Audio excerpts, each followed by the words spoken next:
बिस्मिल्लाहिर्रहमानिर्रहीम। हुकूमत तबाह व बर्बाद हो गई है। जी हाँ, आपको याद होगा कि सुप्रीम कोर्ट ने एक फ़ैसला दिया था कि 41 जो आज़ाद MNAs हैं हम उनको आज़ाद डिक्लेयर कर रहे हैं। अब इन्होंने फ़ैसला करना है कि किस पॉलिटिकल पार्टी में जाते हैं। जब ये फ़ैसला कर लेंगे तो फिर इलेक्शन कमीशन नोटिफाई करेगा।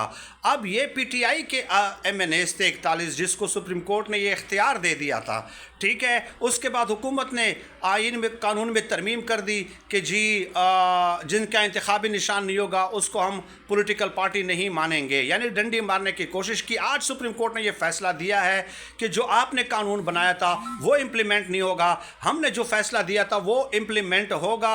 ये 41 जो MNAs PTI के थे उन्हें मखसूस नशिस्तें मिलेंगी। तो गया हुकूमत आज एक बार फिर तबाह व बर्बाद हो गई है और जुम्मा एक बार फिर शरीफ ख़ानदान पे भारी तरीन साबित